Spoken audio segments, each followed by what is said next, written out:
കണ്ണൂരിൽ നടന്ന സംസ്ഥാന കലോത്സവത്തിൽ മലപ്പുറം ജില്ലയ്ക്ക് 5ാം സ്ഥാനം കൊണ്ട് തൃപ്തിപ്പെടേണ്ടി വന്നെങ്കിലും മികച്ച പ്രകടനം കാഴ്ചവെച്ച കോട്ടൂർ AKMHS സ്കൂളിന് പറയാനേറെയുണ്ട്.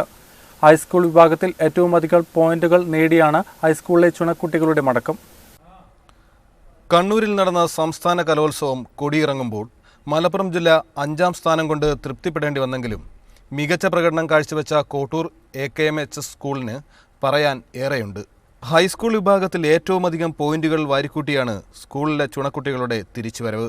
അടങ്ങാനാകാത്ത ആഗ്രഹം, രാഗിമിനുക്കിയ പരിശീലനം, അരയും തലയും മുറുക്കിയ അംഗം, വാനോളമുള്ള പ്രതീക്ഷകൾ, ഒടുവിൽ നിരാശരായി മടക്കം. ഇതായിരുന്നു മലപ്പുറത്തിന് ഇത്തവണത്തെ കലോത്സവം. ഇവിടെ മലപ്പുറത്തിന് ഇനിയും പ്രതീക്ഷ നൽകുകയാണ് കോട്ടൂർ AKMHS. സംസ്ഥാന കലോത്സവത്തിൽ Kolkali, Poorakkali, Chendamelam, mono act, mimicry എന്നീ ഇനങ്ങളിൽ മികച്ച വിജയം കരസ്ഥമാക്കി.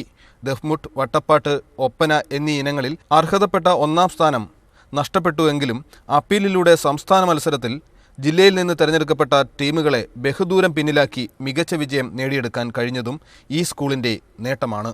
ദീർഘനാളത്തെ ചിട്ടയായ പരിശീലനത്തിന് ലഭിച്ച അംഗീകാരമാണ് ഈ വിജയങ്ങളെല്ലാമെന്ന് സ്കൂൾ അധ്യാപകരും വിലയിരുത്തുന്നു. മലപ്പുറം ജില്ലയെ പ്രതിനിധീകരിച്ചുകൊണ്ട് ഏതാണ്ട് 8 ഇനങ്ങളിലായിട്ട് 85ഓളം വിദ്യാർത്ഥികൾ കോട്ടൂർ AKMHS സെക്കൻഡറി സ്കൂളിൽ നിന്ന് കണ്ണൂരിലെ കലോത്സവത്തിൽ മാറ്റിവെക്കുകയുണ്ടായി. ജില്ലയ്ക്ക് ഏറ്റവും കൂടുതൽ ഹൈസ്കൂൾ വിഭാഗത്തിൽ ഏറ്റവും കൂടുതൽ പോയിന്റ് നൽകാൻ ഈ സ്കൂളിന് സാധിച്ചതിൽ ഞങ്ങൾ വളരെയധികം സന്തോഷകരമാണ്. ജില്ലയിൽ നിന്ന് 1ാം സ്ഥാനം വാങ്ങിയ ടീമിനെ വളരെയധികം പിന്നിലാക്കിക്കൊണ്ട് ഞങ്ങളെ കുട്ടികൾക്ക് 2ാം സ്ഥാനത്ത് എത്താൻ സാധിച്ചു എന്നുള്ളത് മറ്റൊരു വിജയകരമായ സംഗതിയാണ്. മലപ്പുറത്തിൻ്റെ നല്ല അയൽക്കാർ കപ്പുമായി മടങ്ങുമ്പോൾ മലപ്പുറത്തിനും സന്തോഷം. കപ്പ് കൈവിട്ടു പോയിരിക്കാം, പക്ഷേ കോട്ടൂർ AKMHS മലപ്പുറത്തിന് മുത്താണ്. ജില്ലാ കലോത്സവത്തിൽ ഞങ്ങൾ പിന്തള്ളപ്പെട്ടെങ്കിലും സംസ്ഥാന സ്കൂൾ കലോത്സവത്തിൽ മത്സരിക്കാനുള്ള അർഹത ഞങ്ങൾക്കുണ്ടെന്ന ബോധം ഞങ്ങൾക്കുണ്ടായിരുന്നു. അപ്പീൽ വഴി കലോത്സവത്തിലെത്തിയ ഞങ്ങളുടെ കഴിവ് അംഗീകരിക്കപ്പെട്ടതിൻ്റെ സന്തോഷത്തിലാണ് ഇപ്പോൾ ഞങ്ങൾ.